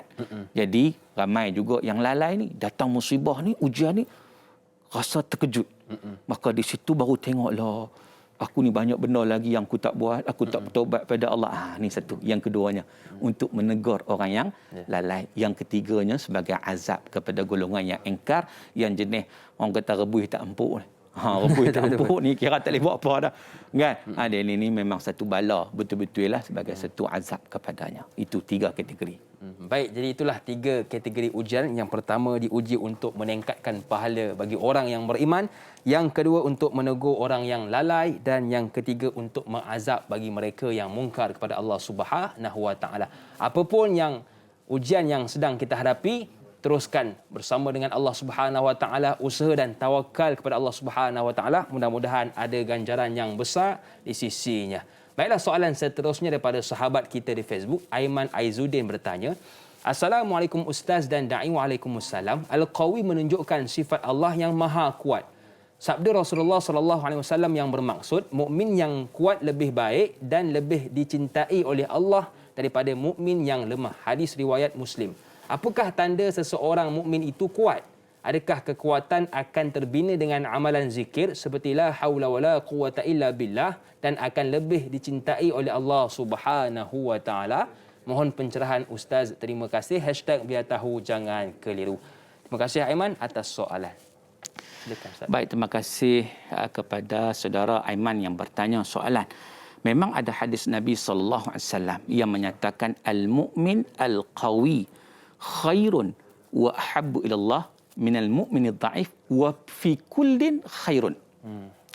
Iaitu kata Nabi SAW, orang beriman yang kuat lebih disukai dan dicintai oleh Allah Ta'ala daripada mukmin yang lemah. Walaupun kedua-duanya ada kebaikan. Yang nama orang beriman ni, macam mana keadaan pun ada kebaikannya. Namun begitu, ada ranking dia. Orang beriman yang kuat ni lebih Allah Ta'ala sayang.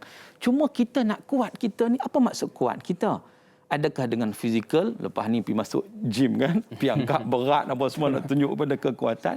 Sebenarnya kekuatan kita ni adalah kekuatan kepada keimanan kepada Allah Subhanahu Wa Taala. Itu yang sangat-sangat penting. Kekuatan rohani, kekuatan jiwa kita. Sebab itu kalau kita lihat Nabi kata apa? Idza saluhal jasadu kulluh wa idza fasadat fasadal jasadu kulluh. Kalau baik, kalau mantap, kuat yang ni, seluruh tubuh badan dia, seluruh individu itu akan kuat, akan baik. Tetapi kalau yang ni tak baik, seluruh individu itu akan tak baik. Apa dia? Hati, kekuatan hati. Sebab itu kekuatan kita dibina dengan kekuatan hati kita untuk kita beriman pada Allah Ta'ala, memperbanyakkan amalan. Bahkan kalau kita lihat dalam hadis yang lain, Nabi kata apa? Nabi menyatakan bahawa asyadid laisa bisra'ah, innama syadid alladhi yamliku nafsahu 'indal ghadab. Orang yang kuat itu bukan kerana dia boleh tumbuk orang, penjatuh orang kan, gusti dengan orang. Tapi orang kuat itu ialah yang memiliki, kontrol diri dia, kawal diri dia ketika marah. Baik. Sebab apa? Menunjuk pada kekuatan jiwa dan hati dia. Baik. Jadi itulah orang yang kuat, bukan orang yang sadar, tetapi orang yang dapat menahan marahnya. Baiklah, di kesempatan ini saya menjemput kepada seluruh rakyat Malaysia untuk sama-sama kita membaca surah Yasin secara serentak untuk kesejahteraan negara kita bersama dengan panel undangan Ustaz Zarifi, Syekh Karim dan juga Ustaz Farid Ravi pada 1 Jun 2021 bersamaan hari Selasa ini untuk sama-sama kita mendoakan negara kita Malaysia. Baiklah, Tanyalah Ustaz di TV3 akan berakhir di sini, tetapi teruskan bersama dengan kami untuk siaran tambahan 30 minit di TV9. Tanyalah Ustaz, biar tahu jangan keliru.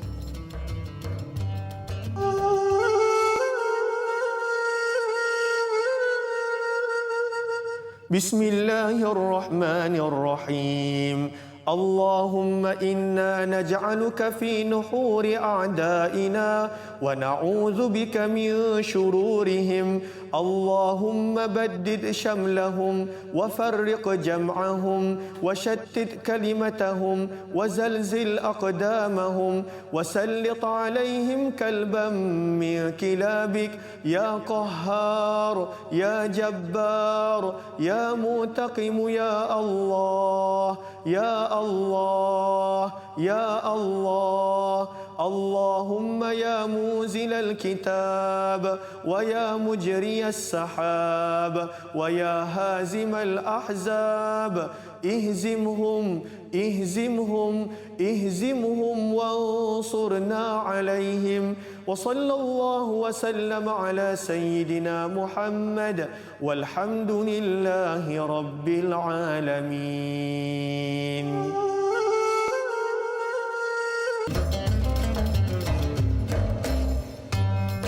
Terima kasih kepada anda yang masih lagi bersama dengan kami. Buat anda yang mungkin baru bersama dengan kami, kita membincangkan tentang topik akidah iaitu Asmaul Husna bersama dengan guru kita Profesor Madya Dr. Muhammad Suki Osman. Sebarang soalan boleh sahaja buat panggilan ke 0377261603 atau terus ke Facebook kami Tanyalah Ustaz TV3. Kita dah sentuh bab Al-Haq, yang kedua Al-Wakil, yang ketiga Al-Qawi, dan sekarang kita nak sentuh pula tentang nama Allah iaitu Al-Matin, yang Maha Kukuh. Jadi mungkin Ustaz boleh huraikan sedikit bagaimana dengan yang kukuh itu. Baik, terima kasih. Kita masuk kepada nama Allah Subhanahu Wa Taala yang keempat pada hari ini, Al-Matin. Al-Matin ni maknanya yang Maha Kukuh, yang Maha Teguh. Jadi Allah Subhanahu Wa Taala bila sebut tentang Al-Matin ni, Allah Subhanahu Wa Taala Maha Kukuh, Maha Teguh dalam konteks maha sempurna kekuatan dan kekukuhan Allah Subhanahu Wa Taala. Yang mana sifat Al-Matin Allah Ta'ala menunjukkan kepada kehebatan perbuatan Allah yang sangat kukuh dari sudut kekuatan yang tidak ada taranya. Maknanya, tak ada siapa yang boleh menghalang Allah untuk memberi rahmat kepada sesiapa yang Allah Ta'ala kehendaki yang layak menerima rahmat. Begitu juga, tidak ada orang yang dapat menghalang Allah daripada mengazabkan golongan yang ingkar kepada Allah Azza wa Jalla. Bila mana kerana apa? Kerana kesempurnaan kekuatan Allah, kekukuhan Allah Subhanahu Wa Taala. Maka dengan sebab itu kalau kita lihat Allah Taala Al-Matin ni disebut oleh para ulama ialah merujuk kepada kamil al-quwwah, iaitu kekuatan Allah yang maha sempurna. Manusia ni kalau kita lihat ada juga kekuatan. Betul. Tetapi kekuatan manusia dia tak sempurna. Tetapi Allah Taala yang kita sebut walillahi al-asmaul husna, bagi Allah Ta'ala nama-nama yang hebat, yang nama yang indah ini, fad'u biha, yang kita berdoa dengannya.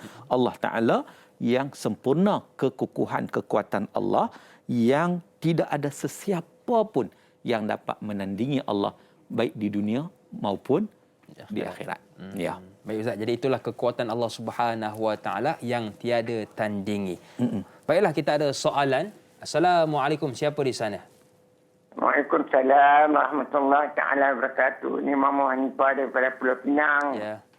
Saya mahu minta doa pada ustaz dai semua ni, biarlah akhlak kita elok dan mahu doa biarlah semua kita selamat. Doalah kata COVID-19 ni biarlah Tuhan ambil dah dengan sama-sama. Kita doalah ramai-ramai, kita doa akhlak kita ni. Tapi kadang-kadang kita ni tak ikut aturan saja. Kita punya akhlak kita yang tak elok, kadang-kadang kita tak ikut aturan perintah negara, perintah Tuhan pun kita tak ikut. Lagu mana kita nak jadi elok dengan manusia ni? Akhlak kita lagu mana nak elok? Dan tu soalan Mama. So, tolonglah doa-doa kita mintalah pada semua orang ni, doalah. Bagilah Palestin ni semua selamat daripada dunia sampai ke akhirat. Yang tu soalan Mama. Assalamualaikum warahmatullahi wabarakatuh. Waalaikumsalam warahmatullahi wabarakatuh. Terima kasih Mamu atas nasihat dan doa. Betul Ustaz, hari ini akhlak kita Ustaz. Ya. Baik, terima kasih kepada Mamu. Ya, merupakan juga pemanggil setia kita. Seorang penyair dia kata apa?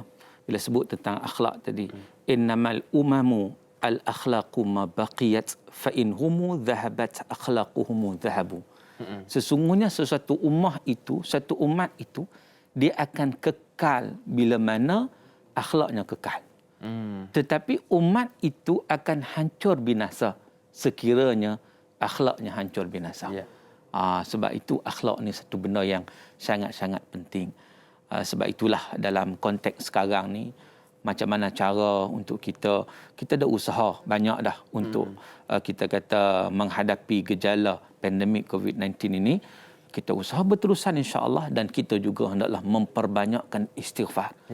Insya-Allah dengan kita memperbanyakkan istighfar, mudah-mudahan Allah Subhanahu Wa Taala memberi keselamatan pada kita, mengangkat wabak yang berlaku ini dengan seberapa segera yang mungkin, insya-Allah. Betul Ustaz, sebab di zaman Covid ni ramai orang yang tak jaga akhlak. Mulutnya berdoa tapi di masa yang sama maki orang Ustaz. Kenapa kau tak buat tu, kenapa kerajaan tak buat ni dan sebagainya. Jadi jaga akhlak kita, lagi-lagi musim yang penuh dengan cabaran ini. Baiklah, kita ada soalan seterusnya daripada sahabat kita, Nek Aiman di Facebook.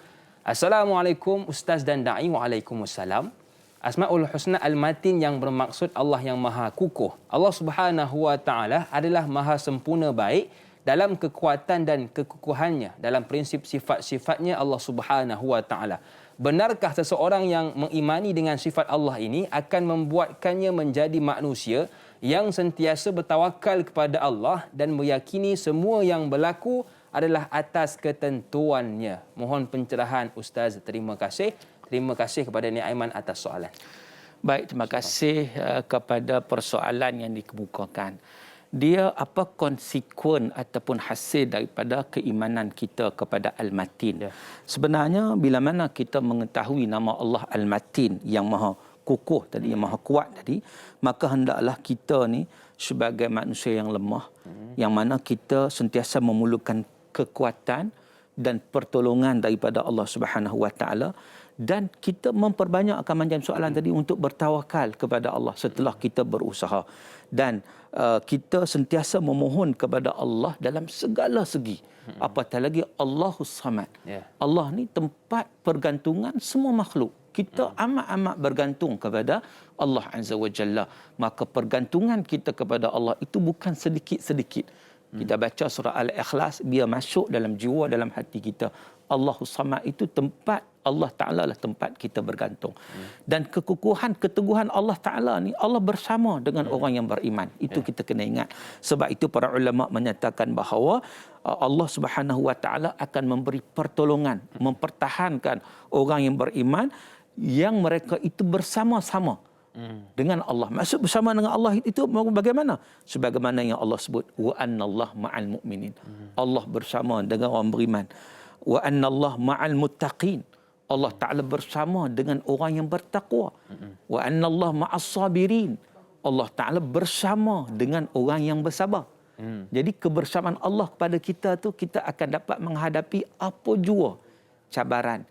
Apa juga cabaran yang berlaku di atas dunia pada hari ini. Betul. Dengan kita beriman kepada nama Allah, antaranya Al-Matin, akan membuatkan kita rasa sabar dan tenang dalam menghadapi apapun ujian yang telah dikurniakan kepada kita. Baiklah, banyak lagi yang ingin kita dengar penjelasan daripada Ustaz, tetapi kita nak bertahlil seketika, kembali bergabung selepas ini.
Terima kasih kepada anda yang masih lagi sudi bersama dengan kami. Mudah-mudahan apa yang telah Ustaz kongsikan kepada kita dapat kita sebarkan.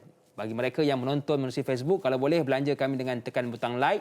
Tulis semula di ruangan komen apa yang telah Ustaz kongsikan, dan jangan lupa tekan butang share. Sharing is caring. Okey, baik. Kita ada soalan seterusnya daripada pemanggil kita. Assalamualaikum. Siapa di sana? Waalaikumsalam warahmatullahi. Assalamualaikum Ustaz dan Dai. Waalaikumsalam warahmatullahi wabarakatuh. Saya Zainal daripada Ipoh. Okey, silakan tuan. Okay.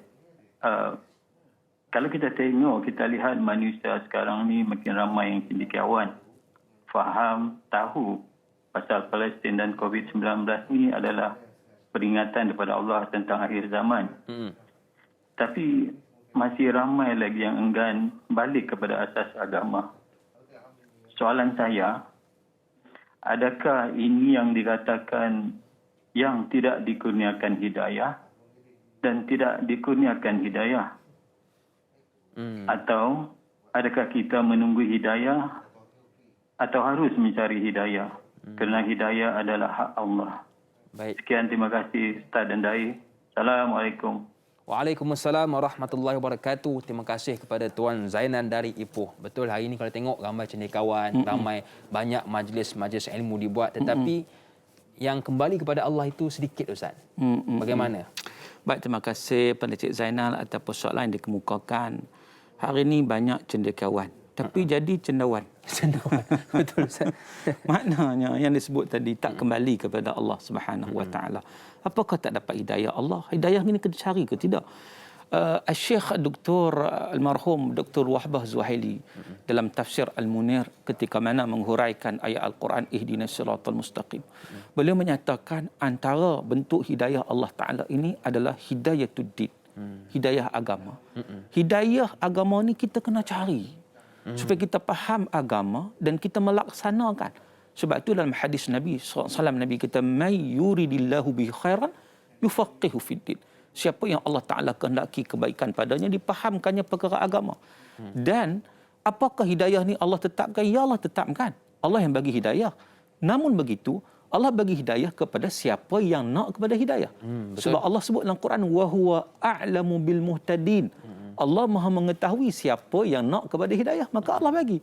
Tapi kalau siapa tak nak kepada hidayah, maka tak boleh buat apa. Innaka la tahdi man ahbabta. Engkau tak boleh bagi hidayah pada siapa yang kau sayang. Hidayah ni tak boleh bagi kalau dia tak nak.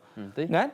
Jadi maknanya di situ hidayah Allah Taala kita kena usaha, kita kena cari dan Allah akan bagi kepada kita. Baik, jadi perlu dicari akan hidayah tersebut, jangan kita menunggu pula. Okey? Jadi mudah-mudahan kita tergolong dalam golongan yang diberikan hidayah oleh Allah Subhanahu Wa Taala. Soalan seterusnya daripada Mak Etun. Assalamualaikum Da'i dan Ustaz. Waalaikumsalam. Al-Wali Maha melindungi, iaitu melindungi serta mengaturkan semua kepentingan makhluknya kerana kecintaannya. Soalan saya, perasan tak walaupun kita berkali-kali buat dosa, tetapi Allah tak ambil nyawa kita ketika kita sedang bermaksiat, sebabnya Allah nak kita bertaubat.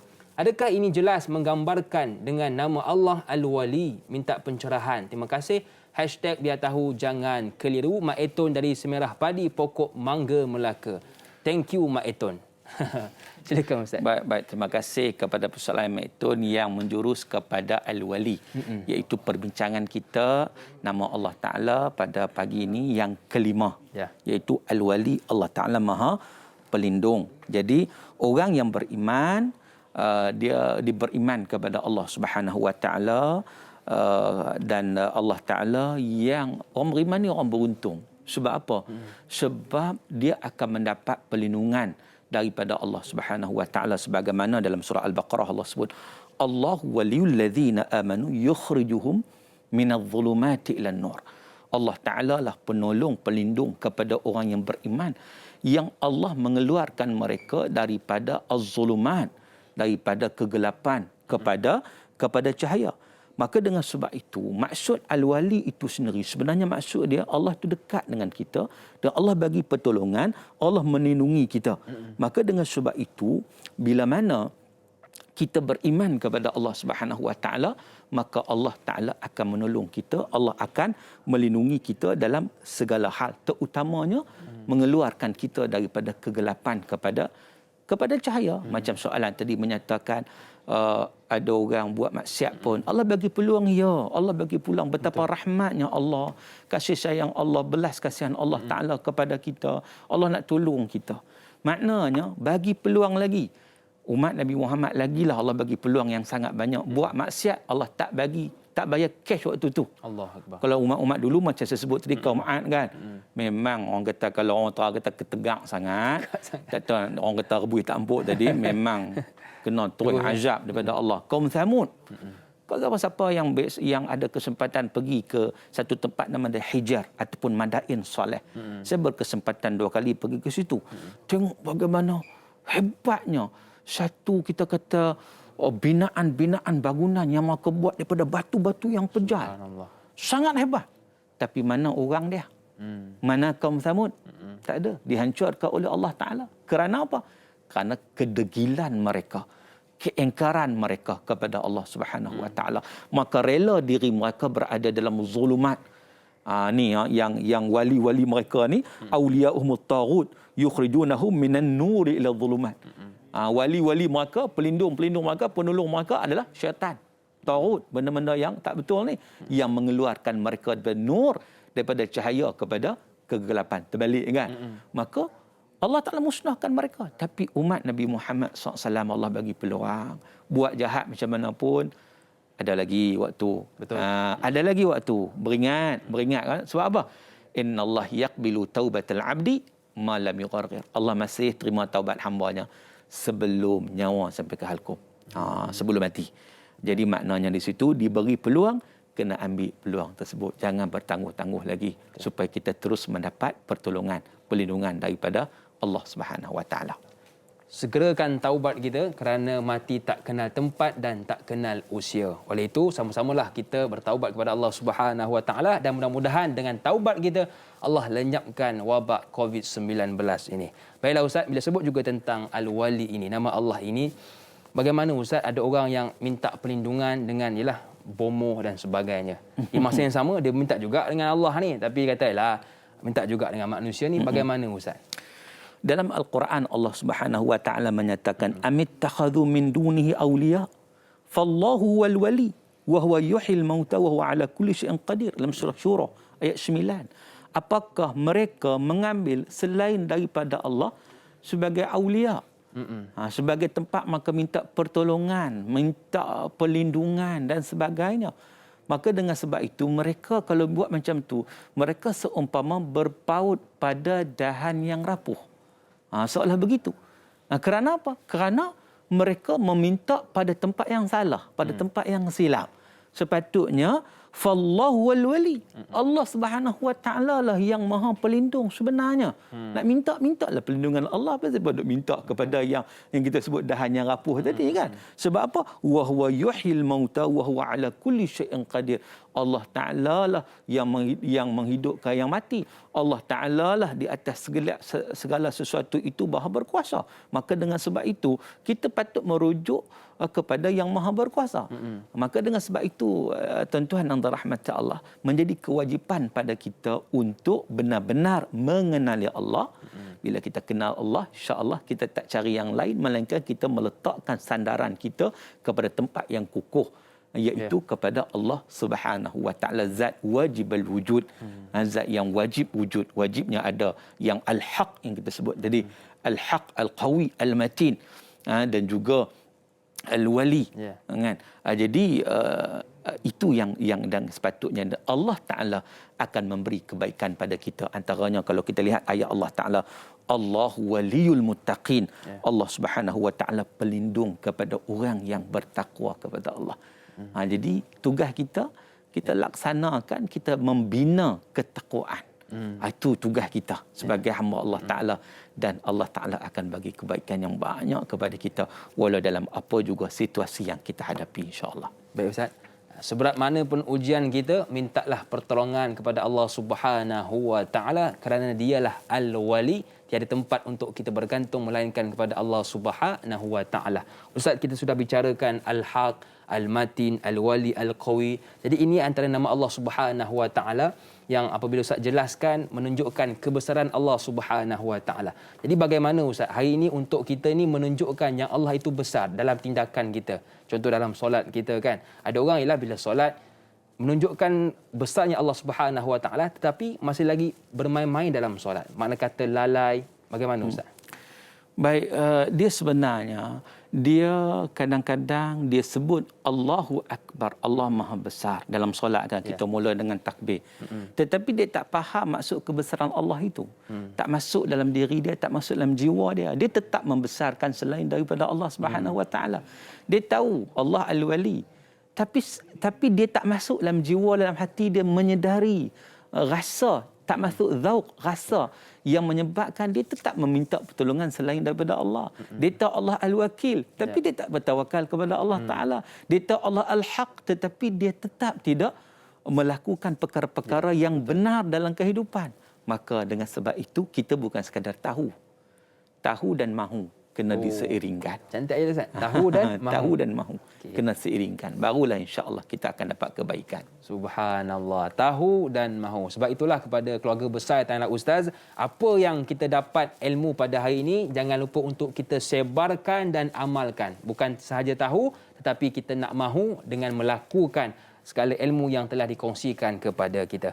Baiklah, kepada seluruh keluarga besar Tanah Ustaz pun sudah berada di penghujung rancangan. Jadi mungkin Ustaz ada sedikit kesimpulan tentang topik kita pada pagi ini. Silakan Ustaz. Baik, terima kasih. Nampaknya masa pun sudah tak mengizinkan pada kita. Sebagai kesimpulannya, marilah sama-sama kita menghayati benar-benar Al-Asma'ullah Al-Husna. Sebab itu merupakan cara kepada kita juga untuk mengenal Allah Subhanahu Wa Taala, dan ma'rifatullah itu, mengenal Allah itu merupakan perkara yang sangat-sangat memberi kebaikan pada kita, dan itulah menunjukkan manusia yang cerdik dia nak kenal Allah Taala.